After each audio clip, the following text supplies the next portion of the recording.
Aragón sigue empujando para conseguir el reconocimiento de la Jota como Patrimonio Inmaterial de la Humanidad por la UNESCO.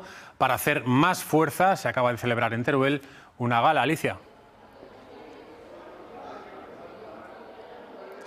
Sí, la Jota aragonesa no cesa en su ímpetu por obtener ese reconocimiento y lo hace recorriendo los escenarios de los principales teatros de la Comunidad de Aragón.